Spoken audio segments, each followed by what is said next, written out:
बिस्मिल्लाहिर्रहमानिर्रहीम। नाज़रीन, hit story के साथ मैं हूं शमशाद मांगट। आप जानते हैं कि बारिशों का मौसम है। बारिशों में अगरचे कई और बीमारियां भी पैदा होती हैं, लेकिन जुड़वा शहरों में डेंगू का मर्ज जो है वो बहुत ज़्यादा हो जाता है। डेंगू का लार्वा जो है वो फलता फूलता है, जिसकी वजह से डेंगू जो है वो सितंबर अक्टूबर तक काफ़ी ज़्यादा जो है यहाँ पे फैल जाता है, जिससे सैकड़ों लोग जो है मुतासर होते हैं और अस्पतालों में जा पहुँचते हैं।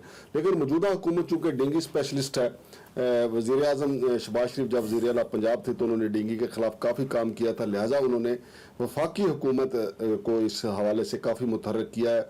सिली इंतज़ामिया इस्लामाबाद, DC इस्लामाबाद जो हैं डेंगू के ख़िलाफ़ काफ़ी मुतहर्रिक दिखाई देते हैं। उनके जो साथी असिस्टेंट कमिश्नर और दूसरे अहलकार जो हैं वो इस हवाले से जगह जगह पे छापे भी मार रहे हैं, और जहाँ पे देखा जाता है कि डेंगू का लार्वा पाया जाता है उसको सील कर दिया जाता है और जुर्माने भी इस हवाले से किए जा रहे हैं। DC साहब का कहना है कि हमने दफ़ा 144 भी लगा रखी है कि जहाँ से भी डेंगू का लार्वा पाया जाएगा, खा वो कोई प्लाजा हो, कमर्शियल बिल्डिंग हो या कोई घर हो, जहाँ से भी डेंगू का लार्वा मिलेगा वहाँ पे जुर्माना किया जाएगा, ताकि आइंदा वहाँ पे ऐसी कोई गफलत ना बरती जाए।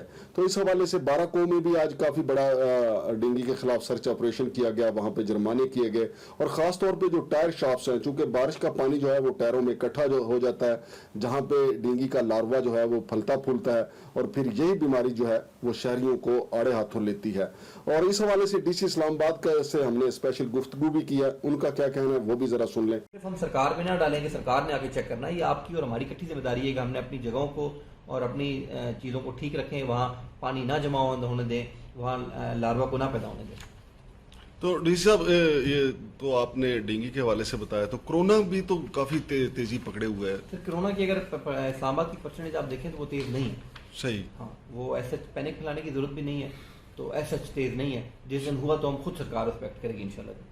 लेकिन जो बारिशों के हवाले से आपकी हिकमत अमली थी, तो आप उस हवाले से कामयाब रहे? तो आप बताएंगे जी। नहीं, हमने तो देखे, एक सच्ची बात यह है कि जो हमारे पिछले DC थे वो बड़े मुतहर्रिक थे, उसके बाद आप आए, बिल्कुल ऐसे ही है जैसे इमामुल हक के बाद बाबर आजम साहब आ गए हैं वन डाउन।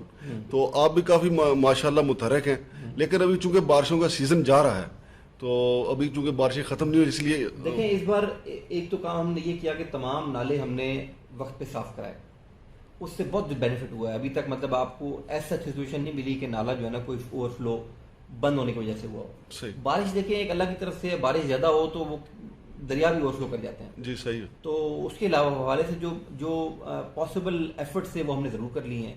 हमने डी-वाटरिंग सेट्स एक्स्ट्रा प्रोक्योर कर लिए हैं, हमने टीमें बढ़ा दी हैं, वल्नेरेबल पॉइंट्स हमने डिटरमिन कर लिए हैं। मेरे कमरे में एक नक्शा लगा हुआ है, अगर आप आएंगे तो उसकी तस्वीर भी आप ले लीजिएगा। बल्कि हमने तो एक डिटेल प्रेस कॉन्फ्रेंस की थी, मेरे ख्याल है आप सब में थे, उसमें प्रॉपर हमने वल्नेरेबल पॉइंट्स डिक्लेयर कर दिए हैं। वहाँ हमारी टीम में मुतहरिक हो जाती हैं। अक्सर एक वो नेगेटिव क्रिटिसिज्म आता है कि हमने जो मॉनिटरिंग कैंप्स बनाए हुए हैं वो मॉनिटरिंग कैंप्स पे तो कोई मौजूद नहीं होता।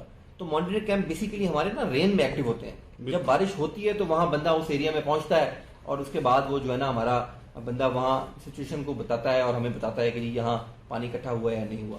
तो हम जो मैंने कहा कि मैनली पॉसिबल एक इकदाम थे वो हमने ज़रूर किए हैं और उसको फॉलो भी कर रहे हैं। तो अभी तक तो हमारी एक अल्लाह की तरफ से भी बेहतरी है कि हम चीज़ें बेहतर कर रहे हैं। तो उम्मीद है इसको इंशाल्लाह कंट्रोल में रखेंगे। बहुत शुक्रिया सर, बहुत शुक्रिया। वो तकरीबन 350 टीमें हैं, 350। उन टीमों ने क्या क्या कार्रवाई की। हमारा बेसिक फोकस होता है आउटडोर एक्टिविटीज़ में। अब आउटडोर एक्टिविटीज़ में हमारी एक लंबी लिस्ट बनी हुई है, कुछ 6-7 हज़ार की लिस्ट है, जिसको हम हॉटस्पॉट्स कहते हैं। सही। हॉटस्पॉट्स में मैं टायर शॉप भी शामिल करता हूँ, हॉटस्पॉट में मैं कब्रिस्तान भी शामिल करता हूँ, हॉटस्पॉट में मैं अंडर कंस्ट्रक्शन बिल्डिंग भी शामिल करता हूँ, हॉटस्पॉट में मैं ये सर्विसेज एरिया भी शामिल करता हूँ जहाँ गाड़ी की सर्विस होती है, हॉटस्पॉट में मैं जो है आपके गोडाउन भी शामिल करता हूँ, वगैरह वगैरह, जंक यार्ड, यानी वो जगह हैं जहाँ इंसान इतना फ्रिक्वेंटली नहीं जाता और वहाँ पानी खड़े होने के खदशा होता है। उसके अलावा बाकी जितने पार्क्स वगैरह हैं वो तो हमारे हॉटस्पॉट नहीं हैं। जैसे मैंने बताया कि CDA की टीम्स, एनवायरमेंट वगैरह को हमने इंगेज किया हुआ है। फिर हमने इन तमाम डिपार्टमेंट्स को स्पेसिफिक एक टास्क दिया हुआ है। मिसाल के तौर पे जैसे यूनियन काउंसिल सेक्रेटरीज हैं, उनको हमने कहा हुआ है कि जी तुमने रूरल एरियाज़ में जितने कब्रिस्तान हैं वो यूनियन काउंसिल के सेक्रेटरीज देखेंगे और वहाँ पे जाके सर्वे करेंगे। अक्सर आपने देखा होगा कब्रिस्तानों में लोग जो है ना वो पॉट्स रखते हैं और जानवरों को, परिंदों को पानी पिलाने के लिए रखते हैं। वो हमने मतलब उनको टास्क दिया हुआ है कि कहीं भी ऐसी जगह ना हो या ऐसा आला ना पड़ा हो जिसमें पानी जमा होने का खदशा हो। इसी तरह सर जो हमारे जो सर्विसेज स्टेशन हैं या हमारे टायर शॉप्स हैं वो हमने दिए हुए हैं। जो MCI हमारा एक डिपार्टमेंट है मेट्रोपॉलिटन कॉर्पोरेशन, उसके लोग हमने को 18-20 सेपरेट इस पर्टिकुलर काम के लिए रखे हुए हैं जो ये देखते हैं। इन शॉर्ट सर ये हमारी सारी जो एक्टिविटीज़ है ना ये ऑनलाइन टैग्ड है। ऑनलाइन टैग से मुराद ये है कि एक ऐप बनी हुई है जो पंजाब इंफॉर्मेशन टेक्नोलॉजी बोर्ड की मदद से बनाई गई थी किसी दौर में, वही कंटिन्यू है। उसमें जब आप कहीं जाते हैं तो कहीं पानी खड़ा होता है तो उसकी तस्वीर लेते हैं और साथ ही उस पानी को रिमूव करके फिर तस्वीर लेते हैं, तो आपको रियल टाइम एक्टिविटी आई जाती है कि जी फलां जिसका मोबाइल है, ज़ाहिर है वो यूज़र ऑलरेडी इनकॉर्पोरेट होता है सिस्टम में, फलां बंदे ने इस दिन उस टाइम पे ये एक्टिविटी फलां जगह पे की है, वो तस्वीर भी आती है और वो भी आती है। साथ उन तमाम टीम्स को हमने दवाई भी दी हुई है। हमारा मेजर फोकस होता है टेमीफॉस दवाई पे। वो टेमीफॉस सॉलिड भी है और लिक्विड भी है। जहाँ पानी खड़ा होता है वो अगर ज़्यादा पानी है जो रिमूवेबल नहीं है, जैसे आपने देखा होगा बहुत सारी बारिशें होती हैं और पानी खड़ा हो जाता है, तो पानी अगर रिमूवेबल नहीं है, उसको हम रिमूव नहीं कर सकते वहाँ से, तो हम उसको दवाई डाल देते हैं टेमीफॉस। तो जब दवाई डालते हैं तो वो जो है ना उसमें एक डेंगू जो लार्वा को वो किल करता है। तो एज ऑफ नाउ मैंने आपको बताया कि 16 हमारे पेशेंट्स हैं। हम हॉस्पिटल से इन टच में हैं और हमारे हॉस्पिटल्स में एमरजेंसी जो सिचुएशन के लिए बेड मुख्तस होते हैं वो कर दिए गए हैं। कर दिए गए से मुराद ये है कि जैसे वो अल्लाह ना करे ऐसा कोई ब्रेकअप होता है तो वो फ़ौरन उनको जो है ना एलोकेशन वो कर दी जाती है। तो बाकी मैंने कहा कि आज हमारे डेली बेसिस पे हमने थोड़ा एक्शन स्टिक कर दिया है। आज भी को तकरीबन एज ऑफ नाउ अभी की बात बता रहा हूँ कुछ 4 एक टायर शॉप। जी तो नाजरीन, DC इस्लामाबाद इरफान मेमन साहब बता रहे थे कि सिर्फ 16 मरीज हैं अभी तक इस्लामाबाद में जो डेंगू से मुतासरा हैं।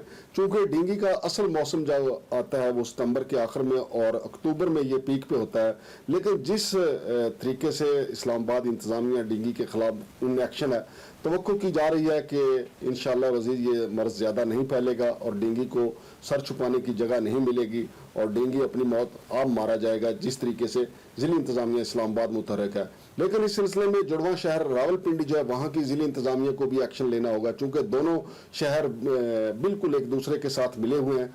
लिहाजा डेंगू जब उड़ने के काबिल हो जाता है तो उसके लिए कोई मसला नहीं होता, तो पिंडी से उड़ के वो इस्लामाबाद में दाखिल हो जाता है, फिर यहाँ के शहरियों को निशाना बनाता है। जिस तरीके से ज़िली इंतज़ामिया इस्लामाबाद ये काम कर रही है, उसी तरीके से रावलपिंडी की ज़िली इंतज़ामिया को भी ये काम करना होगा ताकि शहरियों को डेंगू जैसे मसाइल से बचाया जा सके। शमशाद मांगड़ को इजाज़त दीजिए। अल्लाह हाफिज़।